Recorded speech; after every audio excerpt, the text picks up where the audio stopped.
Okay, welcome back, guys. This is the exam style questions for our highest common factor and lowest common multiple. I hope you enjoyed. Hope you learnt from the first video that I made. I'm sure you did, because it's a brilliant video, wasn't it?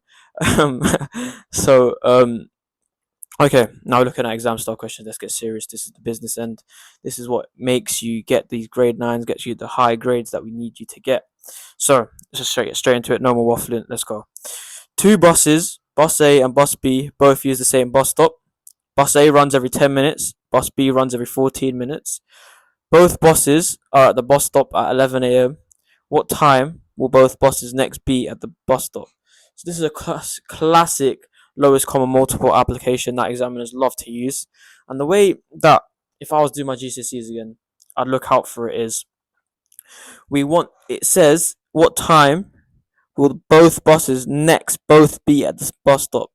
So we're saying, what is the lowest common multiple? When is the next time that every 10 minutes, every 14 minutes, when is the next time that 10 and 14 will line up and come to the same number?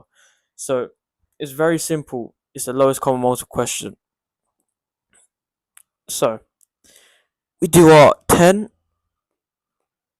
5 and 2. That's our simple prime factor tree. 14, 7 and 2. Another very simple one. Do our Venn diagram like this. And go 10 and 14. And go put 5 in there. 2 is common between them. Put 7 in there. 2 is common, as you can see from there. And the lowest common multiple is equal to 5 times 2 times 7, which is equal to 14 times 5, which is 70.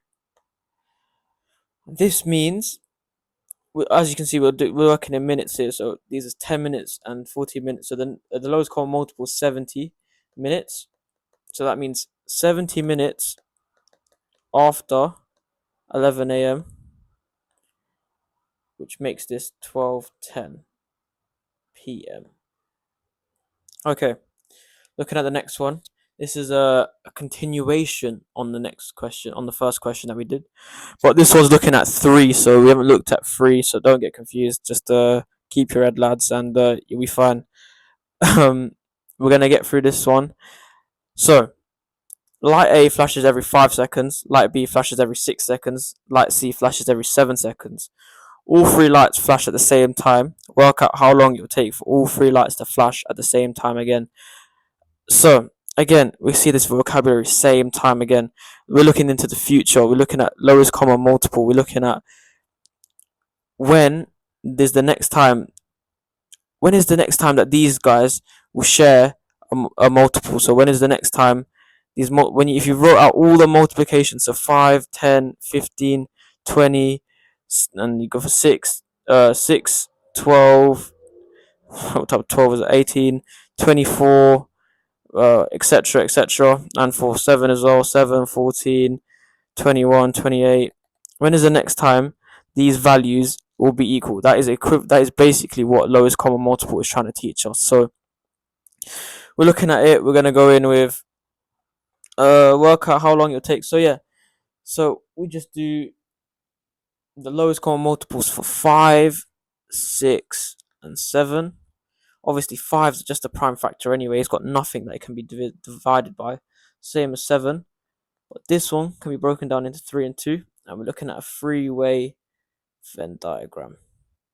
So we've got 1, 2, and 3. And we've got 5, 6, and 7.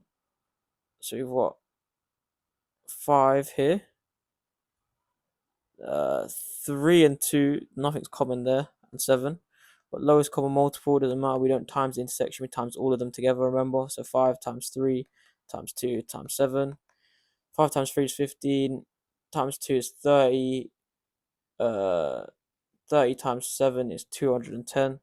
So how long will it take for all 3 lights to flash at the same time? It will take 210 seconds for all of these to align once again. Okay, looking at question 12. Write down the highest common factor, the highest common factor of A and B. So they've given us a is equal to 2 squared times 3 times 5 squared, and b is 2 cubed times 3 squared times 7.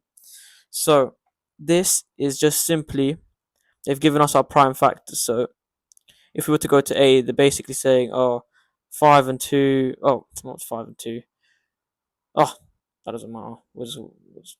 They're basically saying, that's not a good example, but all they're saying here is these are the prime factors. There's 2 2s, 1 3, 2 5s, 3 2s, 2 3s, and a 7 for B. So we want to get our Venn diagram like this: A and B, A and B.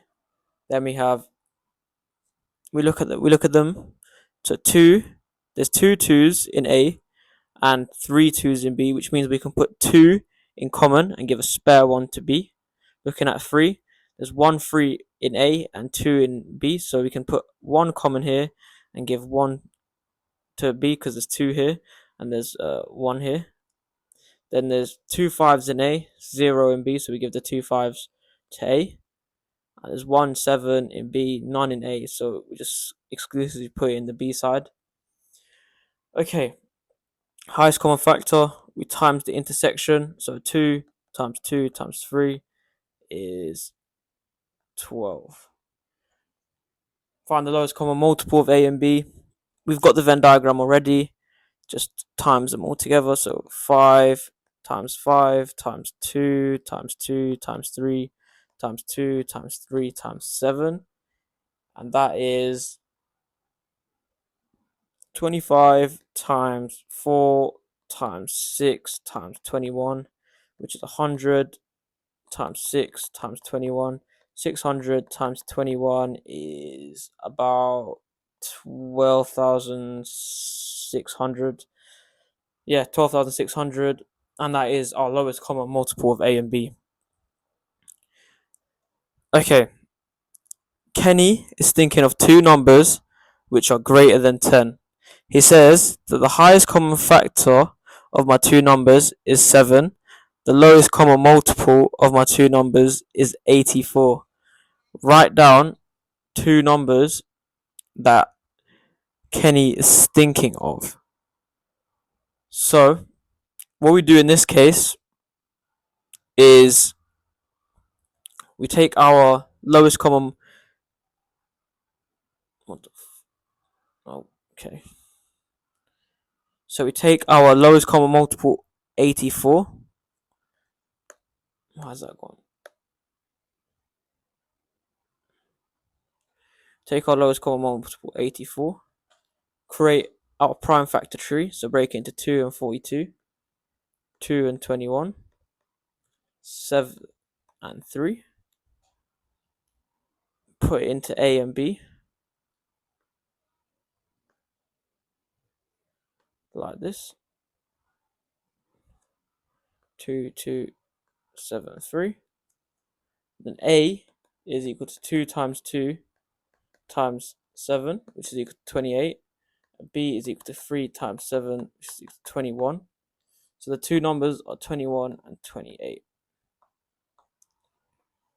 So, I hope you guys took something from this lesson. I hope you enjoyed this lesson. I hope it's the best video you've ever watched in your life.